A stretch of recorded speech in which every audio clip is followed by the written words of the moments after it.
Buenas tardes, buenas noches, depende de cuando estés viendo este estudio bíblico y quién me puede explicar. Aquí estamos muy contentos porque estamos en el parque de Oxford, en Alabama. El Oxford Lake el Park. Oxford Lake Park, el Civic Center, que está también aquí. Así que muy bonito el ambiente, muy bonito el paisaje. Si ven, allá está el lago. Y aquí estamos, pues, para hacer este estudio de lo que es la Biblia. Y by the way, recuerda darle like, comparte, haces comentarios si tienes. Diana, gracias por tu comentario. La pregunta que hiciste se te va a contestar. Así que te la debemos. Sí. Y estábamos hablando en la clase pasada, la primera parte de lo que es la Biblia. Por favor, vea la clase pasada, si no la viste, está muy explicado, pero si no, para que puedas entender esta, vamos a hacer un pequeño resumen de lo que dijimos en la clase pasada. ¿Qué es la Biblia? Se conoce como las Sagradas Escrituras. Decíamos que en otras religiones también se le conoce como las Sagradas Escrituras. La Biblia protestante, como se conoce, se le llama Biblia y tiene 66 libros, ¿ok? La Biblia de los hermanos católicos, ellos tienen también los libros apócrifos. Tienen esos 66 libros más. Exactamente. Que es la misma Biblia, lo único que ellos le añaden unos libros adicionales. Exactamente. Entonces, hablábamos de que la Biblia contiene un plan. ¿Un plan de qué? Un plan de salvación. ¿Salvación por qué? Porque Adán y Eva al pecar se rompió la relación entre el hombre y su Dios que lo creó, y ahora por medio de Jesucristo podemos volver a tener esa relación íntima con nuestro Señor Jesucristo. Y decíamos también que habían cinco detalles que nosotros vamos a compartir. No voy a entrar porque eso está en la clase pasada. 5 detalles que contienen ese plan, salvación de su alma. Y eso está En Romanos 19. Ok, restauración del cuerpo y derrota de la muerte. Primera de Corintios 15, 51, 54. La devolución de su completa autoridad sobre el planeta, porque Dios nos dio autoridad sobre el planeta y se perdió cuando Adán pecó, ¿ok? Es la devolución al ser humano. Al ser humano. ¿De qué? De esa autoridad sobre el planeta. Efesios 1, 4.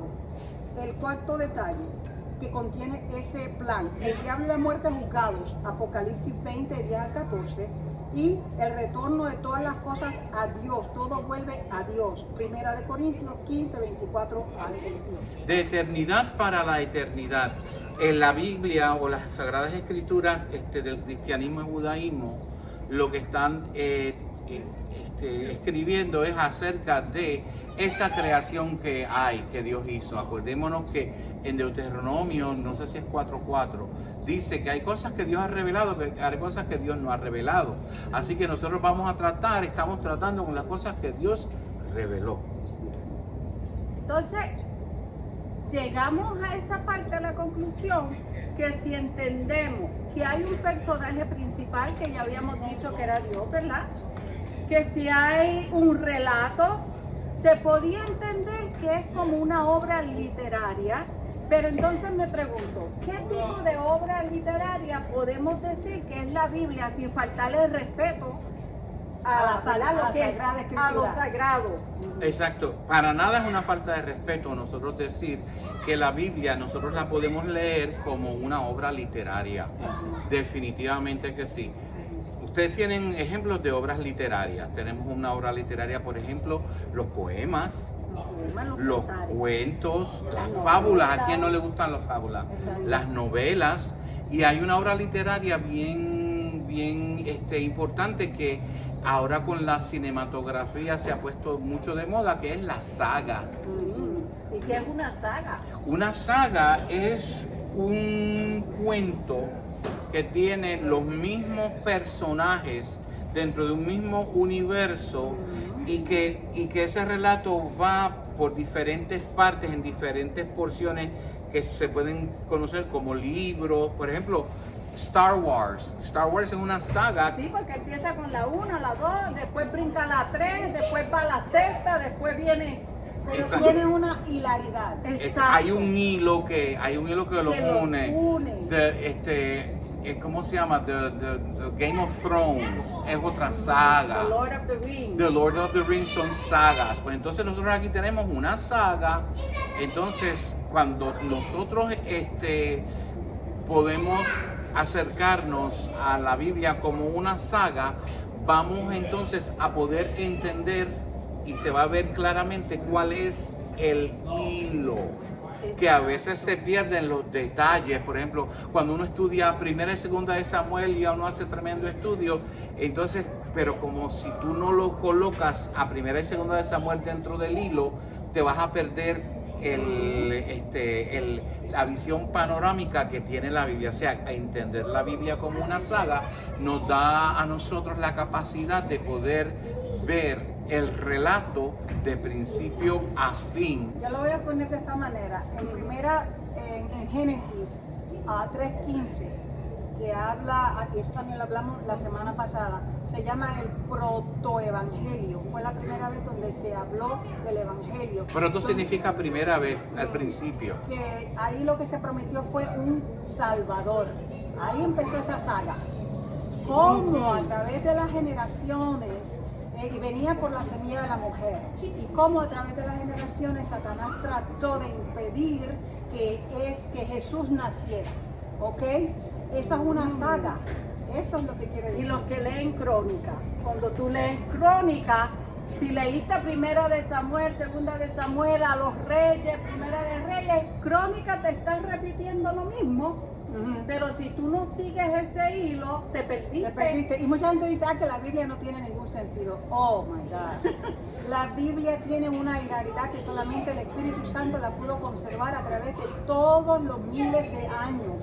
Mira, a veces después de la historia de los dos reinos, que es lo que decía la hermana Carmen, entonces vienen los profetas y uno piensa que los profetas son aparte de... Lo que pasa es que todos esos libros de los profetas están profetizando al mismo tiempo que está sucediendo todas esas cosas que están en Samuel, en Exacto. Reyes y Crónicas, están ocurriendo simultáneamente. Si nosotros no tenemos esos entendimientos, pensamos que después que pasaron todas esas cosas que vienen Sí, porque uno lo va viendo como que esto es lo primero, primera de Reyes, segunda de El primer Reyes, libro- Crónica, Isaías. El primer Y libro que se entonces uno escribió cree no que- fue Génesis, o Job, fue Job. fue Job. Sin embargo, se empieza por Génesis. ¿Ves? Ujú. Y como dijimos la vez pasada, antes de que se inventara la escritura en Mesopotamia por la escritura cuneiforme, la Biblia este relato estaba escrito en los nombres de las estrellas. No vamos a entrar ahí porque ya Eso está hemos- claveteado y vaya usted a cocido. diciembre y ahí está la clase. Así que sí que está, y es una saga. Así que, ya que sabemos que lo podemos clasificar como una saga, vamos a hablar de los personajes. Ya habíamos hablado la semana Del pasada. personaje principal. Y mucha gente dice que el personaje principal es Cristo, y lo es. Pero es Cristo en representación de Dios, porque Dios se hizo hombre y Él se culpó a Él mismo, se echó la culpa. Para aquellos que dicen que Dios es un HP malo, una persona mala, que mira lo que hizo, que si la humanidad, pues si Dios lo que te está diciendo, mira, aquí está resuelto, Génesis 3:15, va a venir la semilla de la mujer, ¿ok? Que prácticamente soy yo hecho carne, y yo voy a morir por ustedes.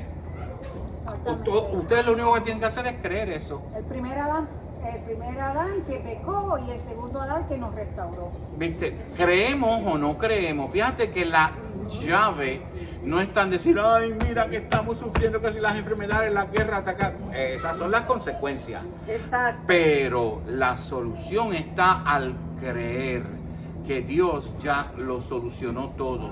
Porque dentro de la historia hay una cosa muy importante, que no se muere una vez, se mueren 2 veces. También hablamos de eso la Semana semana pasada. Entonces, tú quieres morir una sola vez, pues vete con azúcar moreno. Solo se muere una vez. No. La Biblia enseña que hay dos muertes. Hay dos vidas, hay dos nacimientos y hay dos muertes. El creyente solamente muere una vez, el que no cree muere dos veces. Pero eso está en el plan. Así que ya sabemos que el personaje principal es Dios en la persona de Cristo. Pero un personaje principal, está el personaje principal, bueno, y hay otro personaje principal. ¿Cuál es el otro personaje principal? Tú sabes que muchos de los problemas que hay es porque no conocemos al segundo personaje. La antítesis. La antítesis, el Que personaje Satanás. antagónico. Todas las novelas tienen la Exacto. mujer sufrida y tienen la mujer mala y perversa que está haciendo todos los Diablo, relatos Satanás, Lucifer, como lo quieras llamar. literarios. Tienen un personaje principal Satanás. en un personaje bueno y el antagónico, Dios y Satanás. Y está desde el principio. Desde el very beginning, Él ya me- desde el capítulo 3 de Génesis, ahí está. 3:15, a quien le estaba hablando Dios era a Satanás. O sea, Dios le está diciendo a Satanás, mira lo que hiciste. Porque otra cosa que nosotros no entendemos, y Pablo lo aclara en las epístolas, es que el problema no es solamente de la humanidad, también fue un problema angelical. La creación visible y la creación Se invisible reveló también cayeron. Ujú. Y dice que en Cristo Jesús Todo. la una y la otra se van a resolver. Así que entendamos el personaje principal, porque todo vuelve a él. son dos, ¿ok? Y su interacción marca lo que se conoce como la trama. Exacto. Entonces, estás diciendo que junto con Dios y la Trinidad están los buenos, todo lo que es espíritu bueno y todo lo que cae. Y lo mismo junto con Satanás, el diablo, Lucifer, también están los espíritus malos. Y esto sigue por toda la Biblia. Caín, Abel. Exacto. ¿Viste? Los ángeles buenos, los ángeles caídos que se juntaron con las mujeres antes del diluvio. Después tú tienes entonces Nimrod y tienes a Sem. ¿Ok? Dos líneas de religión. ¿Ok? La religión babilónica, la religión del Señor. Entonces después de eso tú tienes a Abraham. Entonces, y detrás de todos estos personajes malos que no quieren, una vez se conoce que por medio de Abraham es que va a venir la semilla de la mujer, entonces todo la antítesis, todo lo contrario es contra Abraham y su estirpe. Abraham y su estirpe. ¿Quién es la estirpe de Abraham? Mira, Abraham era tremendo. Tiene 3 líneas genealógicas.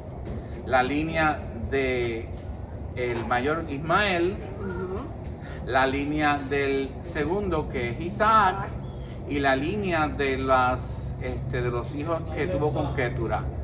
Pero la línea que va es poseedora de la promesa es la línea de Isaac, siempre es el segundo. En la Biblia es como decía Telemundo Canal 2 de Puerto Rico, el primero es el 2.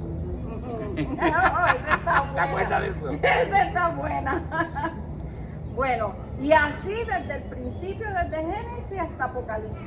Completamente. Siguen esos personajes. Esa es la trama. La idea es que en el Antiguo Testamento es como evitar que el Mesías, que Dios se encarne. Eso So, es ese todo. viene siendo el conflicto Ese es el conflicto. desde el principio. Evitar que lo que Dios le dijo al diablo que iba a suceder, que sucediera. Y toda saga tiene un clima. Sí, pero todavía no vamos vamos. a Antes ya tenemos los personajes, ya tenemos cuál es el conflicto. Entonces después de eso, la trama, porque tiene que haber una trama, tiene que haber, tú sabes, cuando uno ve una novela, ¿Cómo se está desarrollando cómo la se saga? desarrolla. Pues fíjate bien, la trama es Abraham. Se escogió a Abraham, de Abraham se escoge a Isaac, de Isaac se escoge entonces a Israel, de los 12 hijos de Israel se escoge a Judá. ¿Ok? Abraham, Isaac, Jacob, de Jacob vienen las 12 tribus de Israel.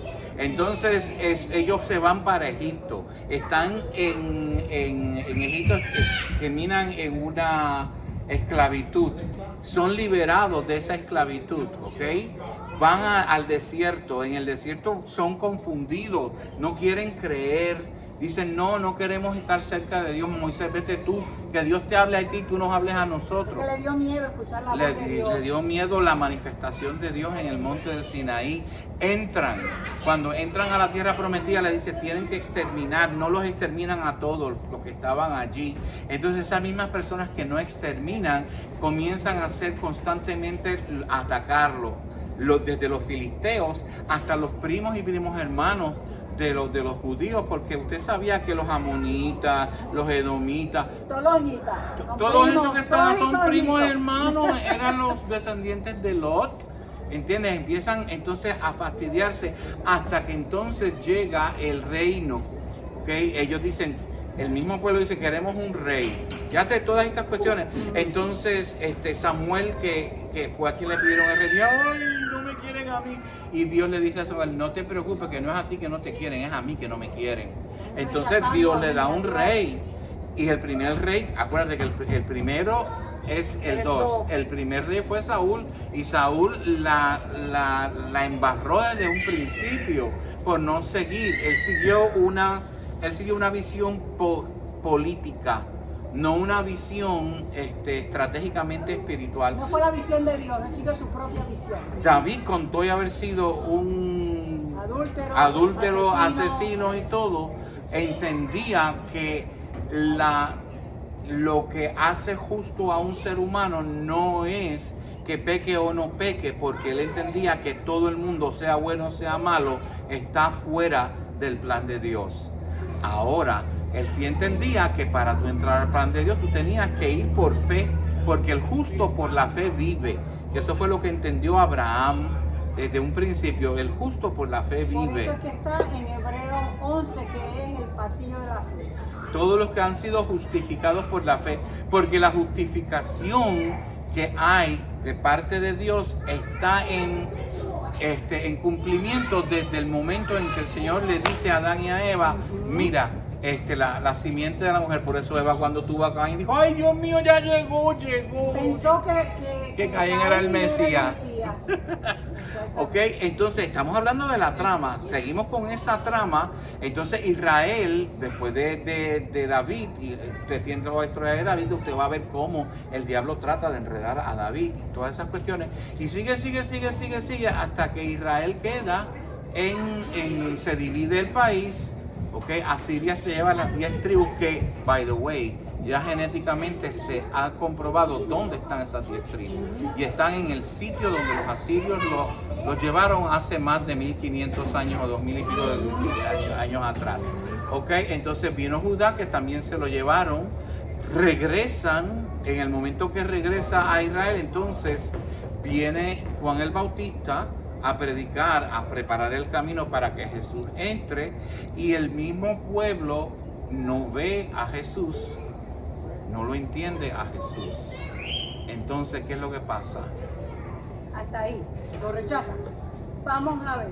Quiere decir que de todo eso que me has dicho, la trama principal fue lo que dijo Elba, que desde el principio Satanás ha querido destruir, la simiente de la mujer, aniquilar a Jesús. Exacto. Él ha tratado por todos los medios de que Jesús no naciera y de que nosotros no estuviéramos aquí para creer en él y tener una relación con él. Y esto lo podemos dejar aquí. Esa es la trama. Para la próxima clase. No, pero todavía estamos todavía estamos, porque ahora viene lo bueno cuando iban a empezar. Después de todo eso, es como que ir y llegamos al punto que culminante, al clímax. ¿Cuál es el punto culminante? El Calvario. Ok, ahora como ya está, ya se dijo, ya el pueblo lo rechazó. Entonces, ¿qué es lo que quiere hacer el diablo? Matar a Jesús.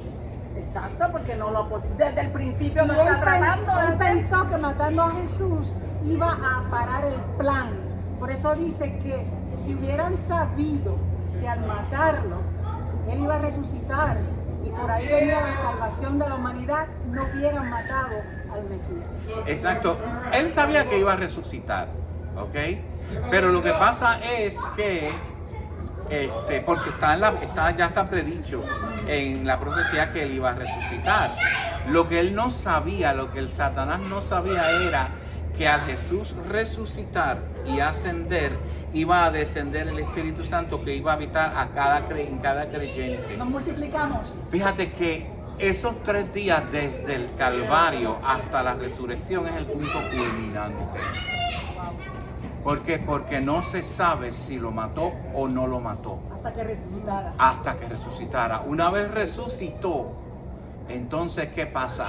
Ahí se cumple, ese es el punto culminante, y ahí comienza La resolución. el desenlace, la resolución. Que es ajá. Y mira si la realidad de la palabra es tal que Daniel le profetiza al pueblo de Israel que iba a venir ese Mesías, y esa profecía es tan clara y tan clara que se puede casi sacar matemáticamente el momento en que iba a venir Jesús, porque esa profecía esa profecía es de 490 años. Pero yo estoy diciendo esto porque dicen que no tiene hilaridad. Mira si tiene hilaridad. O sea que no tiene un hilo. Nosotros enseñamos a unas clases de Apocalipsis y nos dimos cuenta que todo apuntaba a Génesis. Entonces, la resolución viene siendo, como dijiste, lo de la iglesia, cuando el Espíritu Santo entonces desciende en la iglesia. Ahí comienza un tiempo, mira bien, de los detalles que mi hermana dijo, ya se cumplió el primero, salvación de tu alma. ¿Ok?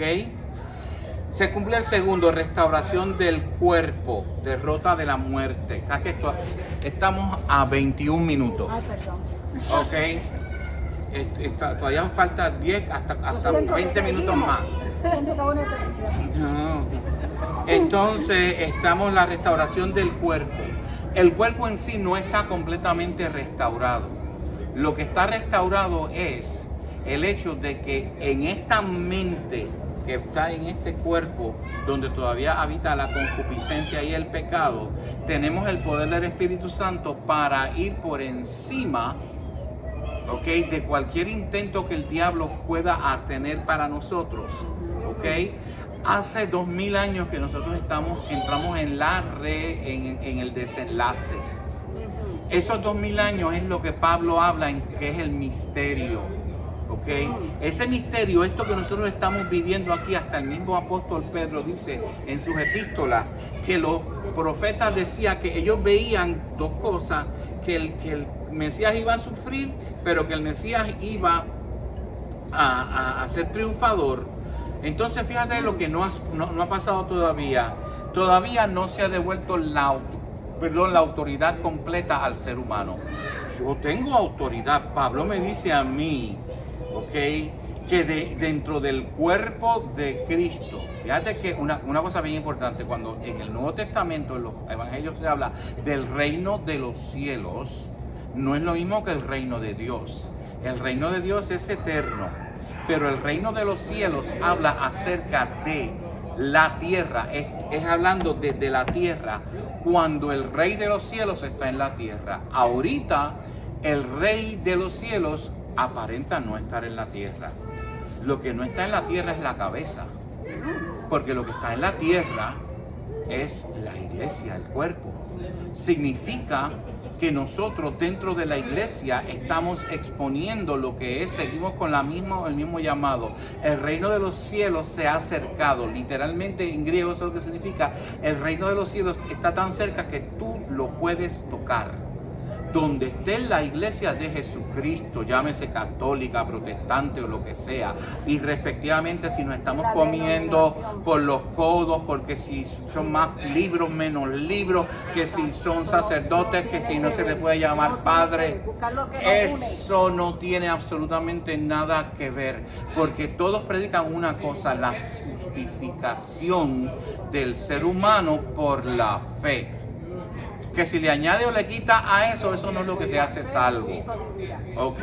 Pero por la fe el justo vivirá. No por obras. Pero entonces significa que todavía, a pesar de que estamos viviendo en el reino de los cielos porque el cuerpo está aquí, falta que el cuerpo y la cabeza se junten. En la cabeza está en la diestra de Dios Padre. Y dice Efesios que Él se sentó a la diestra de Dios Padre y nos sentó junto con Él sobre principados y potestades. Significa que la iglesia tiene poder contra principados y contra potestades.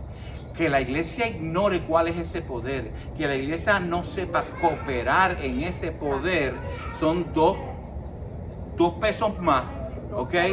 Porque tiene que ver con lo que el diablo, que continúa antagonizando al cuerpo de Dios, quiere hacer con la iglesia, mantener a la iglesia ignorante en chismes y bochinches, unos contra otros. Ahora yo entiendo por qué la Biblia dice que tenemos una mente de Cristo, porque Él es la cabeza. Él es la cabeza, donde quiera. Entonces por eso era que el diablo, si hubiese sabido esto, no hubiese crucificado a Cristo, no lo hubiese matado. Porque ahora un creyente que sabe dónde está el asiento de su autoridad, dice la palabra que el mismo Jesús dijo, van a poder hacer cosas más grandes que las que yo hice. Ahora el poder de Satanás está y estriba en este momento del desenlace, ¿ok?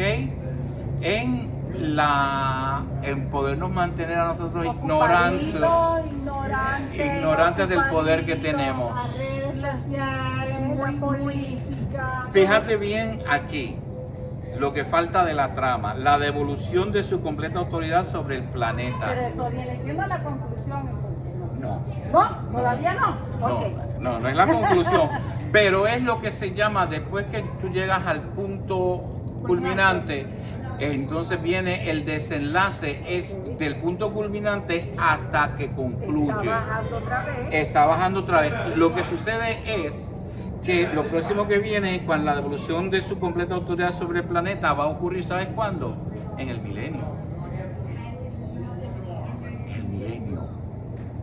Ahí donde el hombre va a tener completa, ¿por qué? Porque ya no va a haber diablo, el diablo va a estar amarrado. ¿Me entiendes? El diablo va a estar amarrado. Después que el diablo esté amarrado, lo van a volver a soltar. Al final de los 1000 años. Al final de los 1000 años, pero este Dios te ha vuelto loco. No, Dios te va a ti a enseñar algo bien importante. ¿De dónde tú crees que apareció la maldad en la creación angelical? No había diablo, bueno, el diablo era allí. Después de 1000 años, todavía los seres humanos, fíjate que todavía la muerte no va a estar echada. La muerte se echa al lago de fuego junto con el diablo al final del milenio. El último enemigo Que ahí que es la tiramos. conclusión. Exactamente. Que ahí ya, entonces, se acabó lo que se daba y el centella nos molesta El más. diablo y la muerte van a ser juzgadas al final, al milenio, baja la nueva Jerusalén y entonces Dios habita nuevamente entre los hombres. Y ahí es donde se retorna, donde Jesús le retorna el reino a Dios, al Que Padre. es como comenzar otra vez en el principio, como se supone que hubiera El sido Edén. desde un principio. Mira, ponlo de esta manera.